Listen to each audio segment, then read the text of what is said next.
Welcome to the LDN radio show, brought to you by the LDN Research Trust. I'm your host, Linda Elsiegood. I have an exciting lineup of guest speakers who are LDN experts in their field.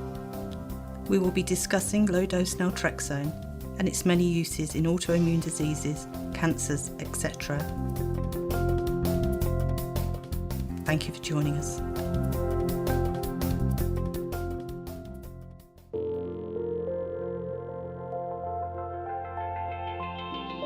This show is sponsored by Dixon's Chemist, who are the experts in LDN and associated treatments in the UK. Dixon's Chemist are the most cost-effective for LDN in all forms within the UK and Europe, maintaining safety standards far in excess of what is required.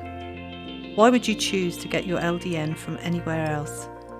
Call 0141 404 6545 today to speak to their LDN experts.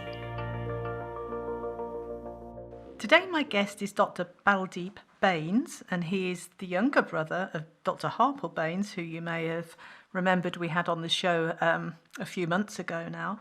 Thank you for joining us, Baldeep. Thank you for having me. So, first of all, can you tell us your background and about you and all the wonderful things that you've done to date? Okay, so I grew up in Malaysia as my sister did, but then I was educated in the UK. I went to university in Scotland and went to med school in Scotland. And while I was in medical school, I had this wild, mad idea that I wanted to join the military. And before I knew it, I signed on a dotted line and signed up probably half of my life to the military, which was an interesting start to my life. So joined the military when I was in medical school. So I was an officer cadet at university. Upon finishing university, I spent a bit of time with a junior doctor. Finished that, then I did my officer's training. I joined the Navy, which is joined the Royal Navy. Upon finishing officer's training, I spent about 3 years getting deployed in various zones, some nice places, some not very nice places. As a Navy doctor, you look after Royal Marine Commandos. So apart from going to nice ports and places, you do get dragged to some other places as well. War zones, conflict zones, and things like that. So that was the initial part of my life. So for the first 5 years after graduation, I spent most of my time with the military doing military operations around the world. Upon completing that, then as a military doctor, you have to decide what you're going to do. So I initially thought I was going to be a surgeon, as do every military male you find. So I started off training to be an orthopedic surgeon. I spent about 4 years doing orthopedic surgery, and I was doing my training up in Birmingham. So I enjoyed it up to a certain extent, and then I realized that I was reaching a point where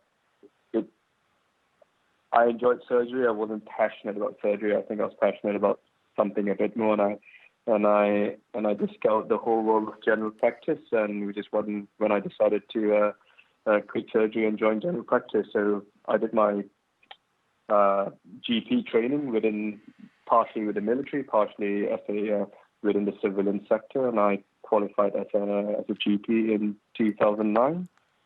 And after that, again, as a qualified GP, I went back into the military as a GP and worked in a variety of bases and did a few deployments and just a mixture of different things.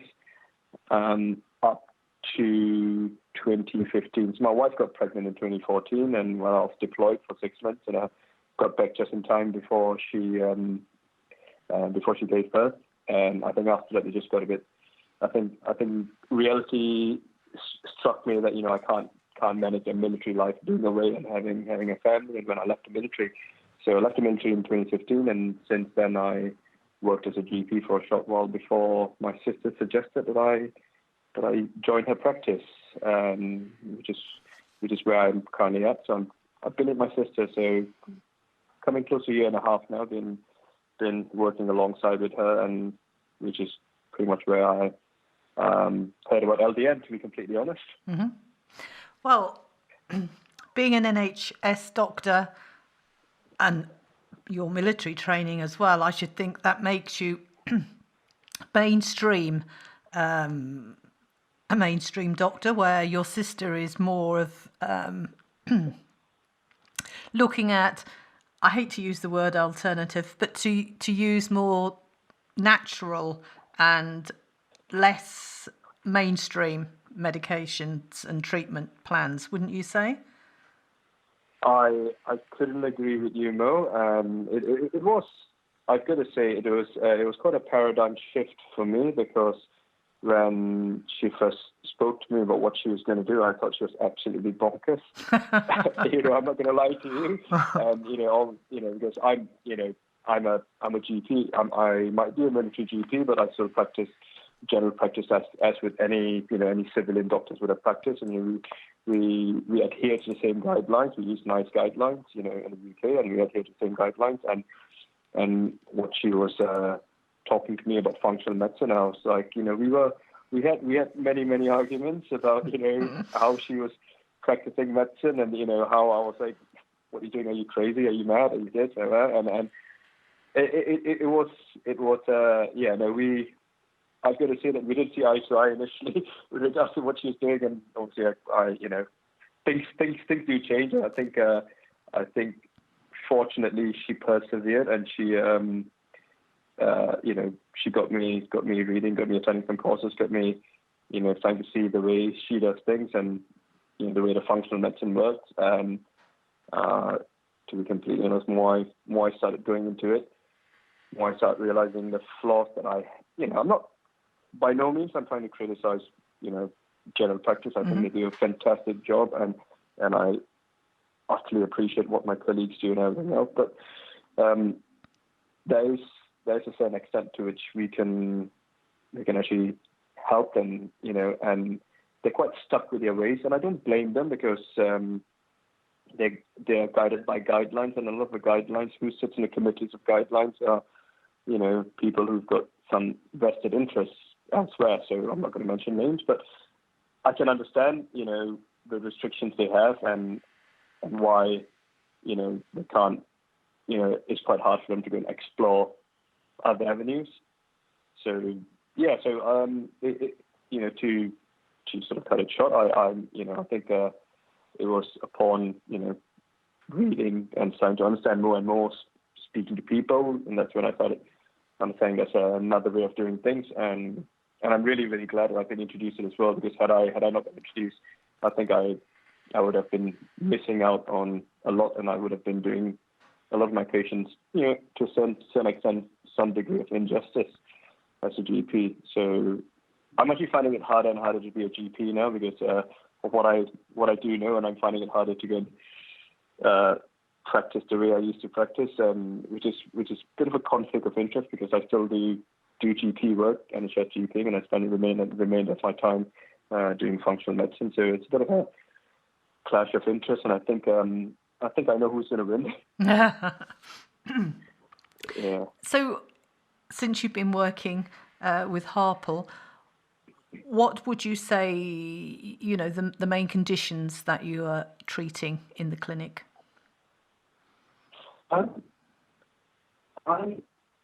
I see the lion's share of the male patients. So predominantly, a lot of the male patients that we come across do come in with, quite prominent symptoms of testosterone deficiency. That's one of the things. But increasingly, I'm seeing a lot of, so patients with some degree of autoimmunity as well. And, so I've seen patients with thyroiditis, Hashimoto thyroiditis. I've seen patients with chronic fatigue. I've seen patients with even Crohn's disease, and some of them with sort of functional bowel issues akin to IBS. So the lion's share is male patients, with symptoms of testosterone deficiency. But increasingly, I'm seeing more patients with autoimmune sort of functional bowel type issues coming in, and chronic fatigue. That would be sort of a fair breakdown of my patients. Mm-hmm. So when a patient first comes in to see you, how long is the initial consultation? How do you do lots of testing, form filling, question answering, or all of them? What's the procedure? Yes. Yeah. So most of the patients, we've got different degree of medicals or medicals that we offer our patients. But majority of them are between an hour to an hour and a half. Most of the patients will have a questionnaire prior to coming in. So the questionnaire they fill in will hopefully give us a bit of an idea of where they are, what they're looking to do, what are their main symptoms, what their diet like, how's your condition affecting the activities of their daily living. So hopefully, that's the intention. Hopefully, patients would have done that prior to seeing it. It's not the end of the road, because we're going to be asking quite a lot of questions. So yeah, we spend anywhere between an hour to an hour and a half with the patient. So quite a thorough questioning. We actually go through literally going down to nitty gritty, going just in a functional medicine world. You can't just ask the symptoms and just be done with it, because the more I go into functional medicine, the more I realize that every single bit of your body is interconnected, and the importance of what goes on with your bowels can affect what goes on in your brains and what goes on in your thyroid gland, what goes on in your muscles, and everything else. So it's I would say quite a thorough overview of what's going on with our patients. We gotta try to get as full a picture as we can, not just dealing with their presenting complaint, but looking at them as a whole person. Mm-hmm. And hopefully by actually doing that, we'll have a sort of a thorough understanding as to where the areas are. We try to, I suppose, in an easy way, try to look for a root cause analysis. Try to find what's your root cause, what's the originator of all your symptoms. Is there something that that we can hopefully try to deal with first before going to anything else? Because as a GP, a lot of times what we do is we do patchwork. No disrespect to GPs. Again, we will see a patient, we will treat the symptoms, and majority of time that's what we do. But they keep coming back with same issues again and again. And if you don't look into root cause, and it takes time to look into a root cause, you can't just expect to spend 10 minutes or 5 minutes with the patient taking a history and you'll find root cause. You need to really go into a lot more detail. Mm-hmm. So which is what we try to aspire to do, and try to just get into the nitty gritty and hopefully try to find what might be a root cause of a lot of these symptoms. To find the root cause, what other testing do you use? So majority of the time we will do quite a comprehensive blood panel. So that's sort of one of the baseline things we do. So in a comprehensive blood panel, it would include the likes of a full blood count. You do quite a comprehensive biochemistry analysis, looking into things like your liver function, your thyroid function, your kidney function, vitamin D levels, your iron status, and a few other parameters. More importantly, for what we do in our practice, we do quite a in-depth hormonal evaluation, looking into quite a few different hormone levels, and trying to see if there's any avenue for us to optimize, or if there's anything there that needs to be addressed. The other thing we do look for as well is things along the lines of inflammatory markers. Again, it's quite an important thing in a lot of what we do. Simple things like CRP. So it gives us an idea of what sort of pathology is currently going on within a patient's body. That's the baseline we do. But beyond that, if a patient does have a lot of bowel type symptoms, we will potentially do something along the lines of a comprehensive stool analysis, which is just not a simple stool microscopy and sensitivity. It's a lot more. It gives you a lot more information than just what bugs might you have. So it can give you the status of your guts and tell you, what's going on within your gut lining, what are you absorbing, what you're not absorbing, what products have been broken down, what's not being broken down. So we would offer that if their bowel symptoms are quite prominent. And the other thing we might do as well is something known as SIBO testing, small intestinal bacterial overgrowth, SIBO. That is to look, someone complains of quite significant upgut symptoms, we'll do something along those lines. And we do allergy testing as well, and we use Cyrex, which is probably, personally, I feel it's one of the best allergy testing kit out there, and I think it's extremely comprehensive, and they'll probably again give us a bit of a rough overview as to what might be a causative agent. If you keep eating the same foods, and which is stimulating an inflammatory response, something as simple as just re-educating from a food perspective with what you do the trick. So I think that's the first few stages that we first few tests that we normally offer, when we first see a patient.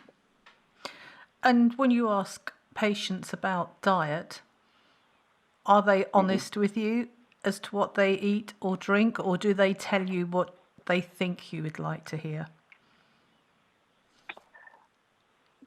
That's a tricky one. It again depends. I think I like to hope my patients are telling me, being quite honest with me. I think the majority of the patients we do have are quite honest, because by the time they come to see us, they're quite desperate. They've tried everything, and I think they like to be as open and honest as they can with me. So I would like to think that my patients are being honest with me. I can't verify that for sure, but I think they are, because of of how they're feeling and their determination to get better. So I think they will lay it all out there to us. I was only asking because my mother lived with us for a few years. Unfortunately, she got cancer and died. But before that, we would go and see the doctor, and the doctor would say, "So, have you taken salt out of your diet?" So I used to hide the salt, because she was of the age where they used to use a lot of salt. Oh yes, I only use it occasionally. Well, and I'd sit there and I'd say to her, because I used to nag like anything, and I said, "Well, you put so much salt on it, Mum, it looks like white snow, doesn't it?" "Well, I do like my salt, yeah." "And butter, have you cut down on the butter?" "Oh yes, I don't use as much butter." "Mum, you use as much butter, it looks like cheese, because you have it so thick." But she didn't want to upset them, so she wanted to please the doctor by letting them think she had done what she was told, but she didn't used to tell the truth. So I now have to hope that when I get older, my daughter doesn't come with me. But I mean, you're absolutely right. I mean, if we just continue treating symptoms and not the root cause, that root cause could be creating a lot of damage, and it's really vital to find out what that is. So that is what's so good with functional medicine and integrative medicine. I completely agree with you. Yeah, completely agree with you. I think we actually have the luxury of time, which is what me as a GP don't have. I've got 10 minutes per patient, and in that 10 minutes, I've got to call a patient in, I've got to get a history from them, I've got to examine them, I've got to prescribe them, I've got to write my notes, I've got to get ready for my next patient, and you achieve. I feel sorry for them, but in 10 minutes, it's very little you can achieve. Especially with complex patients. And complex patients are increasing in numbers. I year on year, I can see I'm seeing more and more patients with more and more complex problems coming in. So I don't think, treating symptoms is the answer for that. But, I've got my hands tied. Yes. So, okay, you're seeing more and more people who have chronic conditions. So would you say, what is the difference between now and, say, 40 years ago? I mean, is it because we're eating different, that the food is treated different? I mean, when I was a child, everything was cooked from scratch. There were no additives. I mean, some of these additives, I hardly know how to pronounce them, let alone know what they are. Yeah. I mean, what do you think is the cause? I have no doubt it's the lifestyle, it's the food, reverse back 40, 50 years ago, how we used to eat. We're not seeing the problems that we had those days, compared to the amount of bowel issues we have nowadays is just phenomenal. And I've got no doubt it's to do with our diet, how our diets have changed. We've gotten a lot lazier, unfortunately. It's all about the fast food culture. Anything you can get your hands on, processed food, anything that's, microwavable, fast food, and everything else. It's because, no one has time to do things. You want everything in an instant. So, the busy lifestyle, the stress, life is a lot more stressful now. I don't know. I think life is a lot more stressful now than it used to be because we've got a lot more demands. You've got everything. You got social media, you got emails, you got everything at the tip of your fingers. You got to deal with a lot more things now. So I think definitely poor diet. I think lifestyle. I think stress has got a much more significant influence. And the fact that we're actually doing less as well. We're not exercising nowhere near as much as previously. Everyone is stuck indoors doing things. Spend a huge amount of time in front of a computer screen, in front of TVs, and everything else instead of going out, playing, getting some sunlight, being exposed to the sun, I think is so important, and we're not even doing that. Or just going outside and doing things outside, we're not even doing that. So simple things like that, I think it's had a significant impact on modern day life. So, because I can say my childhood is very, very different to the childhood my kids are experiencing now. Yeah, definitely. I mean, you were talking before we started, and I'm sure you're quite an outdoorsy person. But what is your diet like? I mean, are you gluten-free, dairy-free? Are you a vegan? What is your diet? I am no, I'm not. I'm neither of any of the above. I'm quite careful with what I eat. I try to eat, home cooked food as much as I can. So try to have food at home. I limit the amount of processed food I have. I limit the amount of processed food my kids have. Significantly reduce the amount of sugar I have in anything. So I still have a bit just for taste and just to give you some purpose for living. Half a spoon in my tea or half a spoon in my coffee or whatever. But literally, that's as much as I take. I hardly snack. I don't have any fizzy drinks. I drink water or milk. That's it, water or milk.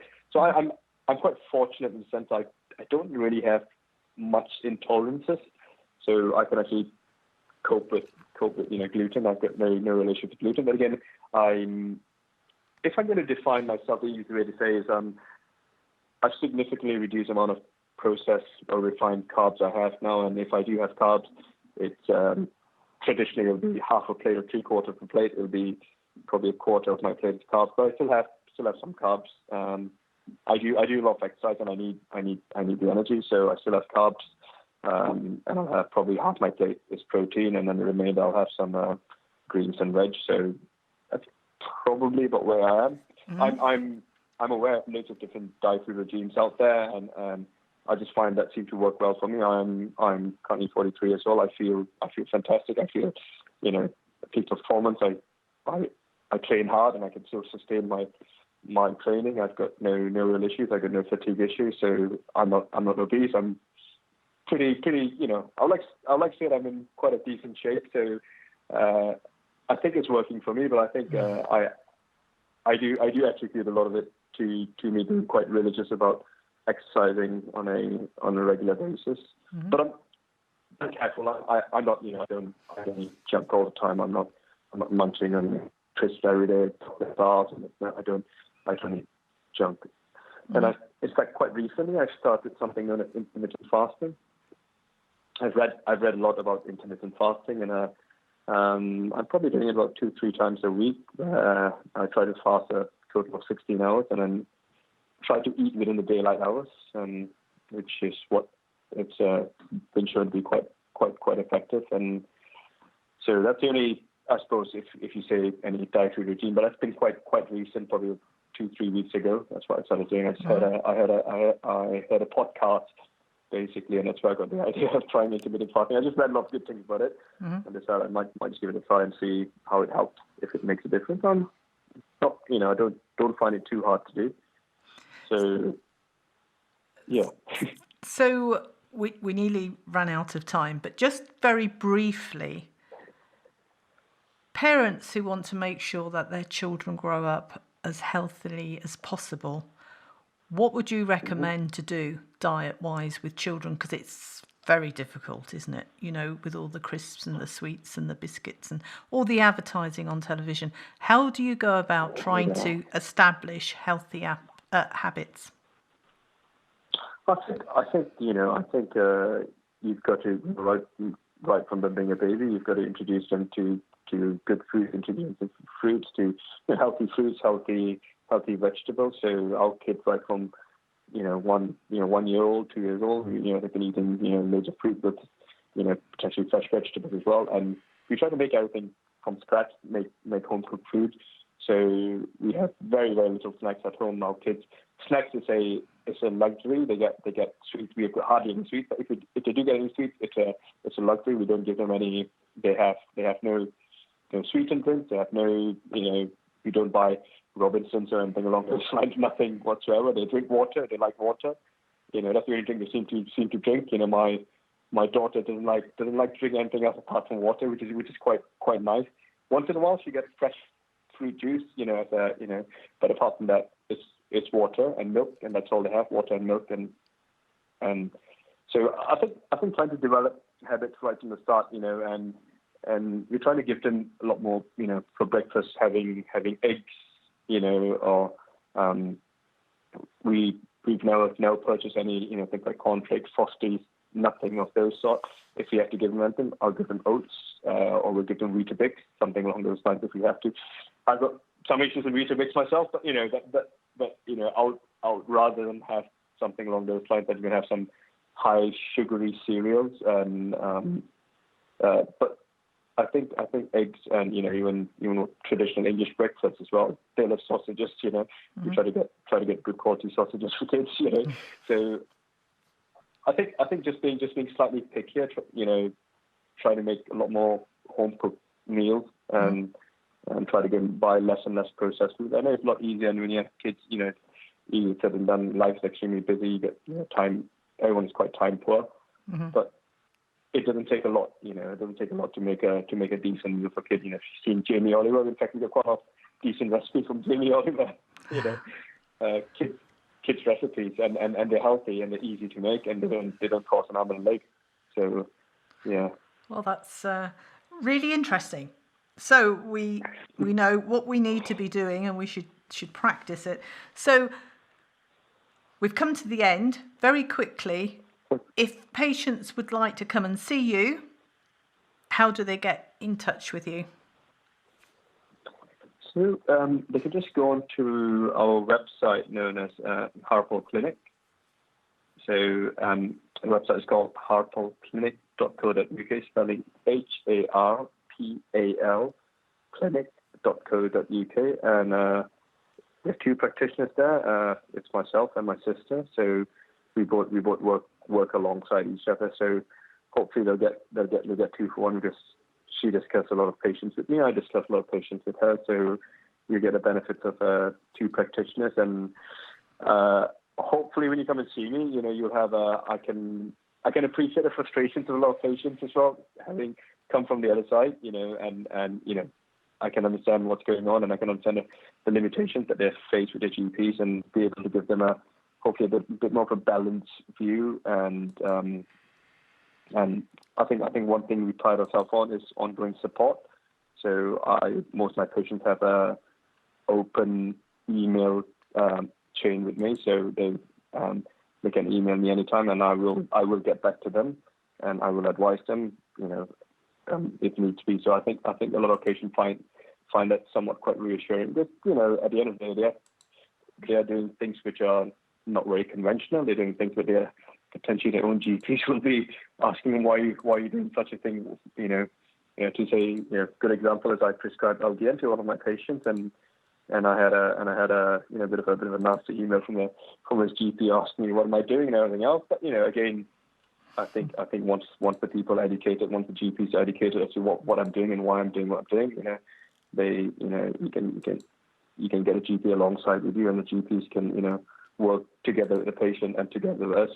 Ultimately the GPs and us, what we're looking for is to make the patient feel better. Mm-hmm. That's our ultimate aim. Well, that's fantastic. We'll have to have you back another day, and thank you very much, Baldeep, for being our guest today. Thank you, Linda. Thank you for having me as well.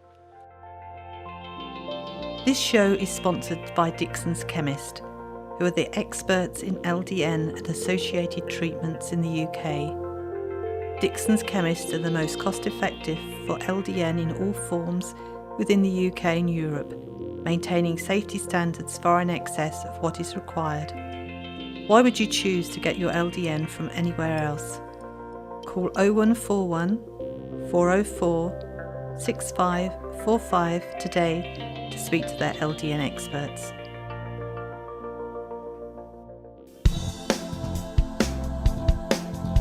Any questions or comments you may have, please email me, Linda, Linda, at ldnrt.org. I look forward to hearing from you. Thank you for joining us today. We really appreciated your company. Until next time, stay safe and keep well.